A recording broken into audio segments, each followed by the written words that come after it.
नमस्कार, final cut में स्वागत है आपका। आपके साथ मैं हूं अमृत तिवारी। चमोली में हर सांस पर जिंदगी और मौत के बीच जंग जारी है। चमोली के उस टनल में रेस्क्यू टीम उम्मीद की एक एक किरण तलाश रही है। मलबा हट रहा है, पानी निकाला जा रहा है, लेकिन चुनौती अब भी बरकरार है। 2 जिंदगियां टनल के अंधेरे में हैं और बाहर पूरा देश उनकी सलामती की दुआ कर रहा है। देखिए रिपोर्ट।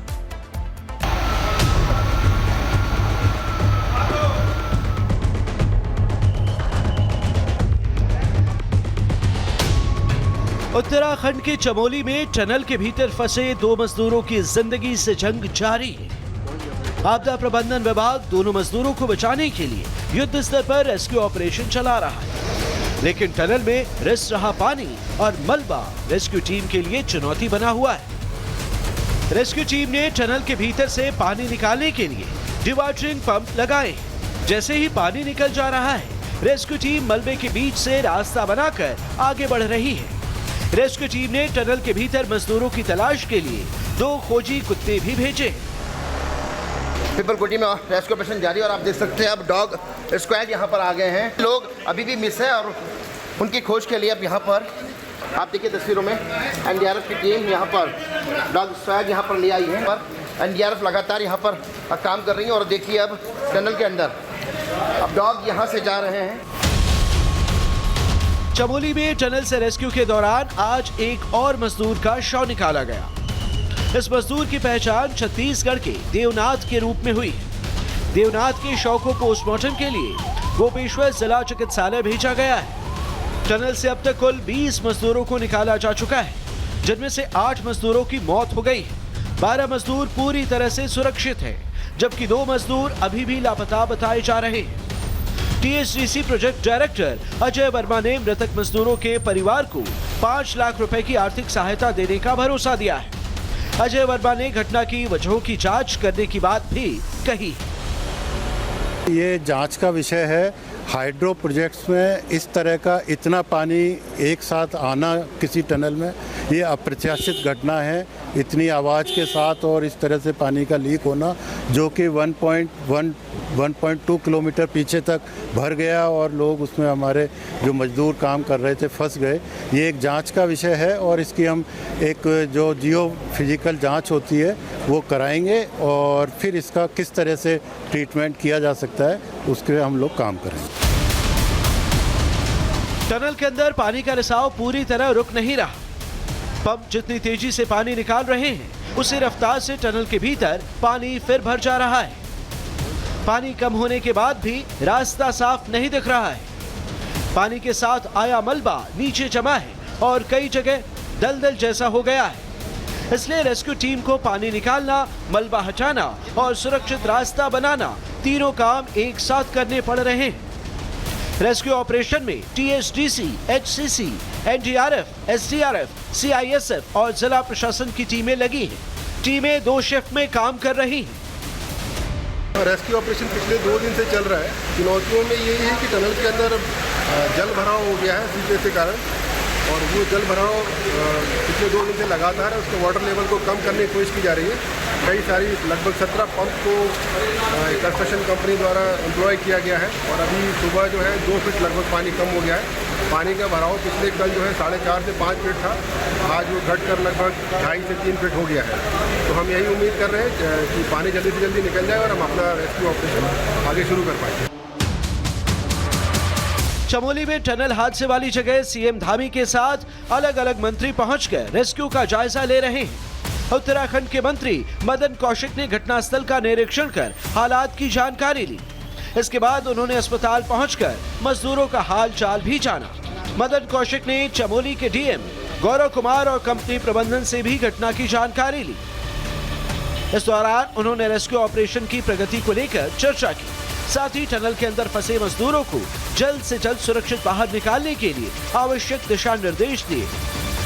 बड़ा दुर्भाग्यपूर्ण घटना है और इस घटना के बाद तत्काल सरकार के स्तर पर हम लोगों ने त्वरित कार्रवाई की है। जो हमारा रेस्क्यू ऑपरेशन है वो भी जारी स्वरूप में रहेगा और सरकार की तरफ से यथासंभव खुद मुख्यमंत्री जी कल सुबह सबसे पहले यहाँ पर पहुँचे हैं और आज मैं भी आया हूँ मुख्यमंत्री जी के निर्देश पर।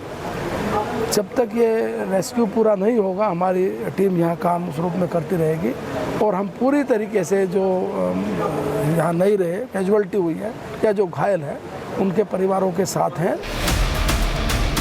चमोली के जिस टनल में हादसा हुआ है उसे विष्णुगाड़ पीपल कोटी जल विद्युत परियोजना के तहत बनाया जा रहा है। जिस पहाड़ में टनल बन रही है वो एक कठोर क्रिस्टलाइन चट्टान है। ऐसी चट्टानों के अंदर पानी आमतौर पर आसानी से नहीं बहता क्योंकि उसके बीच के खाली स्थान बहुत छोटे और आपस में जुड़े नहीं होते। ऐसे में पानी कहां से आया ये अभी तक साफ नहीं है।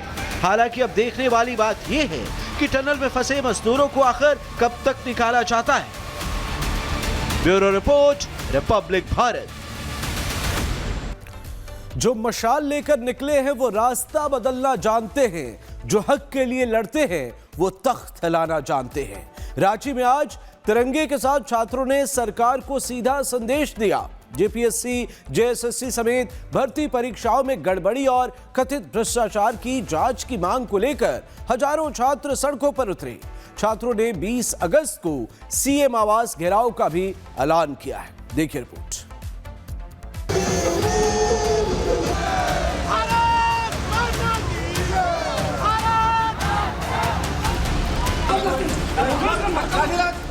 ये बिरसा मुंडा की धरती है, यहाँ हक की आवाज दबाई नहीं जाती।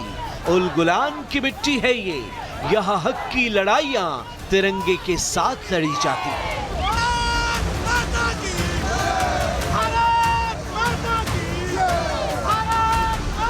रांची की सड़कों पर आज सिर्फ तिरंगा नहीं था, हाथों में संविधान था, आंखों में गुस्सा था और जुबान पर एक ही सवाल था। झारखंड के युवाओं के भविष्य के साथ आखिर कब तक खिलवाड़ होगा? स्वतंत्रता दिवस के मौके पर आंदोलन कर रहे छात्रों ने करीब 800 मीटर लंबे तिरंगे के साथ जयपाल मुंडा स्टेडियम से फिरायालाल चौक तक तिरंगा यात्रा निकाली। हजारों की संख्या में छात्र इस यात्रा में शामिल हुए और जेपीएससी, जेएसएससी समेत सभी भर्ती परीक्षाओं में कथित गड़बड़ियों की जांच की मांग उठाई। 800 मीटर लंबा तिरंगा यहाँ पे है। छात्रों का मनोबल जो है वो बिल्कुल डगमगाया नहीं है, बल्कि मनोबल और बढ़ता चला जा रहा है। भारी संख्या में यहाँ पे आपको छात्रों की तादादी जो है वो नजर आ रही होगी। ये हमारी एकता का परिचायक है कि अभी भी वक्त है, सुधर जाइए, अभी भी वक्त है, डिसीजन को ले लीजिए, सीबीआई जांच दे दीजिए, परीक्षाओं को रद्द करिए, इंक्वायरी करिए। अदरवाइज अगर ये छात्र गांधी को मानने वाले हैं तो भगत सिंह को भी मानने वाले हैं। लेकिन छात्रों का सवाल इससे आगे का है। अगर गड़बड़ियां हुई हैं तो जिम्मेदार कौन है? कितनी परीक्षाओं में हुई हैं? कितने छात्रों का भविष्य प्रभावित हुआ और कार्रवाई कब होगी? लेकिन सड़क पर मौजूद छात्रों की आवाज बता रही है कि भरोसा सिर्फ बयानों से नहीं, कार्रवाई से बनेगा। बहुत हुआ है भ्रष्टाचार, अब तो आंखें खोलो सरकार। ठीक है, हम आपके अपने बच्चे हैं, इस राज्य के बच्चे हैं। 2024 से हम लोग कम बेसी आगे पीछे करके सड़क पर ही हैं। मुख्यमंत्री जी आप सदन में बैठे हैं, आप फैसला लेने वाले हैं, एटलीस्ट आप एक बार हमसे बात तो कीजिए। आप तो ऐसे आंखें बंद करके सोए हुए हैं जैसे लग रहा है कि आपको सारी चीजें पता है, कि कुछ या तो सब कुछ पता है कि क्या क्या हुआ है, या तो आपको कुछ पता ही नहीं। और अब आते हैं उस सवाल पर जिसने जेपीएससी की परीक्षा व्यवस्था पर नई बहस छेड़ दी है। आरोप है कि एसीएफ मेंस के प्रश्न पत्र में 1-2 नहीं बल्कि करीब 40 से 50 गंभीर भाषाई और वर्तनी संबंधी गलतियां थी। कठोर को कठोर, उबालने को जवालने, वाष्पीकरण को वाष्पीकारक, सिद्धांत को सिद्धांत और संघीय को संचयी लिखे जाने का दावा किया जा रहा है। ध्यान दीजिए, ये कोई सामान्य वस्तुनिष्ठ परीक्षा का सवाल नहीं था, ये डिस्क्रिप्टिव एग्जामिनेशन था जहां अभ्यर्थी को सवाल समझकर विस्तार से अपना उत्तर लिखना था। ऐसे में छात्रों का सवाल है कि अगर प्रश्न पत्र में ही गंभीर भाषाई गलतियां होंगी तो अभ्यर्थी आखिर सवाल को किस अर्थ में समझेगा और उसका उत्तर किस आधार पर लिखेगा? सूत्रों के हवाले से इस पूरी परीक्षा प्रक्रिया और अन्य परीक्षाओं पर करीब 29 करोड़ रुपए खर्च होने की बात कही जा रही है। साथ ही TDPL को काम दिए जाने और प्रश्न पत्र तैयार करने की प्रक्रिया पर भी सवाल उठ रहे हैं। अब सवाल सिर्फ गलत स्पेलिंग का नहीं है, सवाल उस सिस्टम का है जिसने लाखों युवाओं के भविष्य से जुड़े पेपर को अंतिम रूप देने से पहले उसकी गुणवत्ता की जांच तक क्यों नहीं की। और जब छात्र सड़क पर तिरंगा लेकर निकले, उसी दौरान आंदोलन का एक और चेहरा सामने आया, देवेंद्र नाथ महतो। कई दिनों तक भूख हड़ताल पर बैठे देवेंद्र नाथ महतो तिरंगा यात्रा में शामिल होने की जिद पर अड़े रहे, लेकिन अस्पताल ने उन्हें यात्रा में जाने की अनुमति नहीं दी। अस्पताल परिसर में पुलिस फोर्स तैनात रही और इसी दौरान देवेंद्र महतो और पुलिस प्रशासन के बीच धक्का मुक्की की तस्वीरें सामने आई। पहले तो बोला कि गाड़ी आ रही है, हम लोग लेके चलेंगे। अचानक क्या होता है कि हम पर हमला हो जाता है। पूरा ताकत के साथ हमको अंदर अकेले लॉक करना चाहते थे। पहली बात कि हमको अंदर अकेले में अंदर कर देंगे और बाहर से लॉक कर देंगे। तो बोले कि कम से कम दरवाज़ा लॉक मत करिए, गेट को बंद मत करिए। उसी में पूरा पुलिस को जितना था टूट पड़ा और हमारे जो बचाव के लिए जो भी साथी लोग थे उनको पटक पटक के मारा गया। अब दूसरी परीक्षाओं को लेकर भी सवाल उठ रहे हैं। ACF पेपर में कथित गलतियों ने इस बहस को और हवा दे दी है। छात्र कह रहे हैं ये आंदोलन अब सिर्फ छात्रों का आंदोलन नहीं रहा, ये जन आंदोलन बन चुका है। तिरंगे के नीचे खड़े इन युवाओं की मांग साफ है, निष्पक्ष जांच हो, जिम्मेदारी तय हो और दोषियों पर कार्रवाई हो। Bureau report, Republic Bharat. आज चंडीगढ़ में कौमी इंसाफ मोर्चा के प्रदर्शन में तनाव दिखा। प्रदर्शन के दौरान पुलिस से भिड़ंत, वाटर कैनन और आंसू गैस तक का इस्तेमाल हुआ।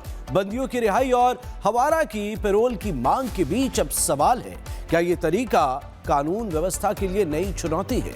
देखिए आप।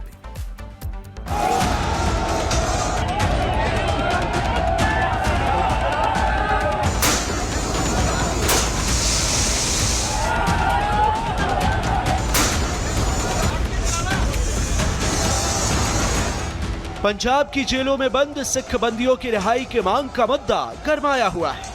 कौमी इंसाफ मोर्चा के सदस्यों ने चंडीगढ़ बॉर्डर पर उग्र प्रदर्शन कर बंदियों की रिहाई की मांग की। इस दौरान मोहाली से चंडीगढ़ के गवर्नर हाउस तक मार्च निकालने की कोशिश हुई, लेकिन पुलिस ने प्रदर्शनकारियों को YPS चौक के पास रोककर बॉर्डर सील कर दिया, जहां पुलिस और प्रदर्शनकारियों के बीच तीखी नोकझोंक हुई। कौमी इंसाफ मोर्चा के सदस्य आगे जाने पर अड़े रहे, लेकिन पुलिस ने उन्हें आगे जाने की इजाजत नहीं दी। इस दौरान पुलिस ने प्रदर्शनकारियों को तितर बितर करने के लिए वाटर कैनन का इस्तेमाल किया। इतना ही नहीं, पुलिस की ओर से आंसू गैस के गोले भी दागे गए, लेकिन प्रदर्शनकारी पीछे हटने को तैयार नहीं थे। कौमी इंसाफ मोर्चा के सदस्यों ने दूसरे मार्गों से भी शहर के भीतर घुसने की कोशिश की। पुलिस ने अलग अलग इलाकों में पहले ही पहरा बिछा रखा था। जैसे ही प्रदर्शनकारी दूसरे रास्तों से घुसने की कोशिश किए, पुलिस ने उन्हें हिरासत में ले लिया। शिरोमणि अकाली दल के अमृतसर अध्यक्ष सिमरनजीत मान को भी चंडीगढ़ पुलिस ने हिरासत में लिया। SSP कंवरदीप कौर ने बताया कि प्रदर्शनकारियों ने पुलिस पर पत्थरबाजी की है, इससे कुछ जवान घायल हुए हैं।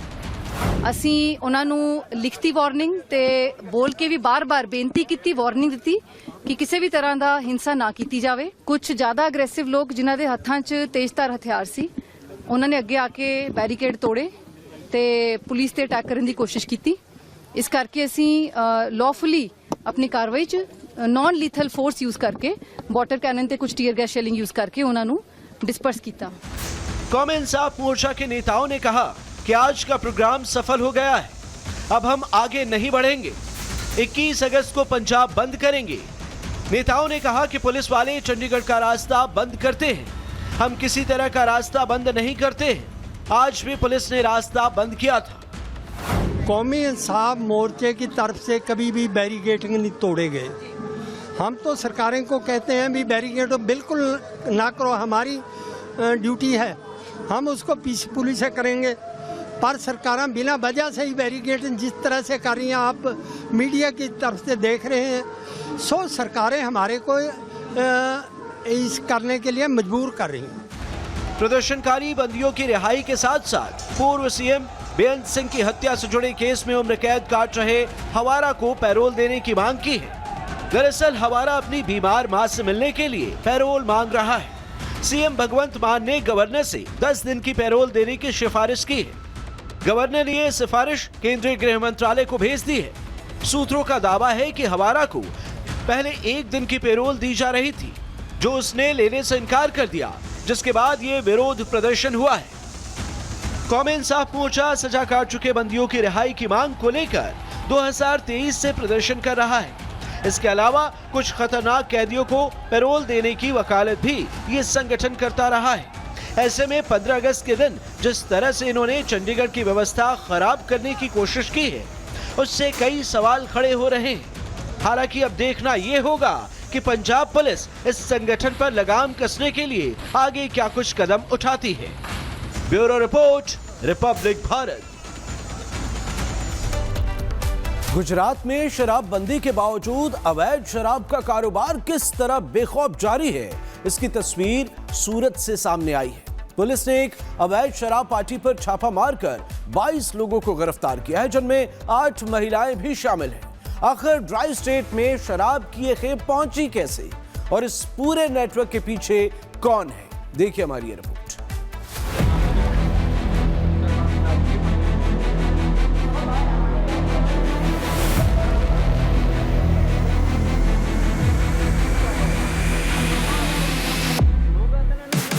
गुजरात कहने को तो ड्राई स्टेट है, लेकिन यहाँ अवैध शराब का धंधा तेजी से फल फूल रहा है।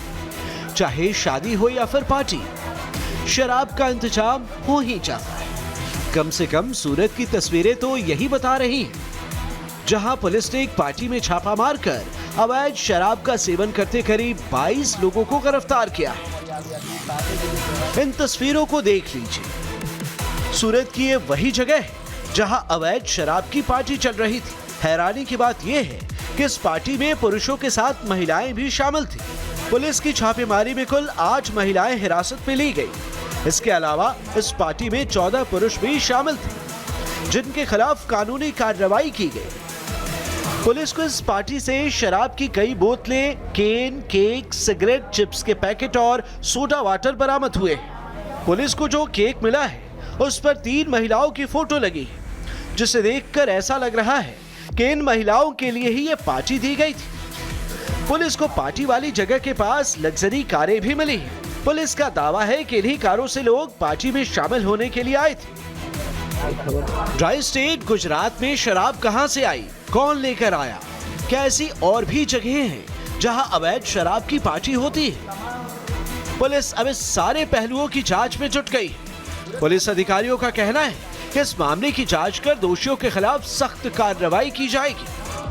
ये रेड चली है, पुलिस की कार्यवाही चल रही है और अभी बहुत ही प्राइमरी स्टेज में, तो इसमें जो भी कार्यवाही है वो पुलिस श्योरली करेगी और अभी जो है जांच पड़ताल चल रही है। इसमें जो भी दोषी लोग हैं उन सबके खिलाफ कानूनी कार्यवाही की जाएगी। गुजरात में शराब बैन के बावजूद अवैध शराब पीने से कई लोगों की जान जा चुकी है।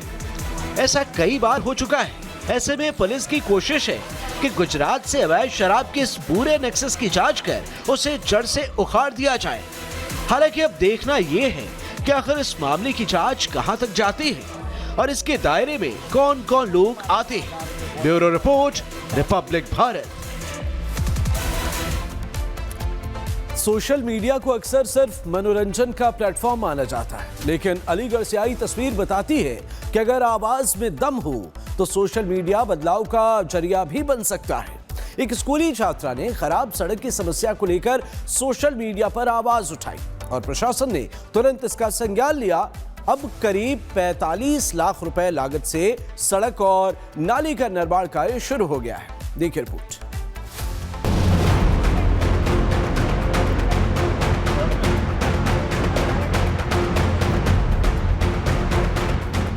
देश में जेन ज़ी के साथ जेन अल्फा भी अपने हक की आवाज उठाना शुरू कर चुका है। इन दोनों जनरेशन का सबसे बड़ा हथियार सोशल मीडिया है। अच्छी बात यह है कि प्रशासन भी इनकी शिकायतों पर एक्टिव है। हम आपको यूपी के अलीगढ़ के पंचवटी कॉलोनी की एक तस्वीर दिखा रहे हैं, जहां एक स्कूली छात्रा की शिकायत पर कॉलोनी की खस्ताहाल सड़क का निर्माण कार्य शुरू हो गया है। दरअसल अलीगढ़ के पंचवटी कॉलोनी की सड़क बेहद खराब है। बारिश के बाद यहाँ कीचड़ भर जाता है, जिसकी वजह से राहगीरों का यहाँ से आना जाना मुश्किल हो जाता है। ऐसे में छात्रों को इस रास्ते स्कूल जाने में काफी दिक्कतें होती हैं। कई बार छात्र कीचड़ में गिर जाते हैं, जिससे उनके कपड़े भी खराब हो जाते हैं। इलाके के लोग कई बार इसकी शिकायत भी कर चुके हैं, लेकिन प्रशासन ने इनकी सुध नहीं ली। इलाके की इसी समस्या को एक स्कूली छात्रा ने सोशल मीडिया पर पोस्ट कर सीएम योगी से सड़क बनवाने की मांग की है। हैरानी की बात यह है कि स्कूली छात्रा के इस पोस्ट के बाद नगर आयुक्त प्रेम प्रकाश मीणा खुद मौके पर पहुंचे और उन्होंने निर्माण कार्य का निरीक्षण किया। इस दौरान नगर आयुक्त ने छात्रा और उसके परिजनों से मुलाकात की। इसके बाद नगर निगम ने करीब 45 लाख रुपए की लागत से सड़क, नाली और खरंजा निर्माण का कार्य शुरू कर दिया। नगर आयुक्त ने इस काम को बहुत जल्द पूरा कराने का भरोसा दिया है। अलीगढ़ में जो काम बड़े बड़े लोग नहीं करा सके, उस काम को स्कूली छात्रा के सोशल मीडिया पर किए गए पोस्ट ने करा दिया। अब इलाके में इस छात्रा की खूब वाहवाही हो रही है। इस छात्रा की वजह से सड़क और नाले का निर्माण कार्य 2 महीने में पूरा हो जाएगा, जिससे कॉलोनी के लोगों, स्कूली बच्चों और राहगीरों को आवागमन में राहत मिलेगी। साथ ही स्थानीय लोगों की लंबे समय से चली आ रही सड़क की समस्या भी दूर होगी। Bureau report, Republic Bharat.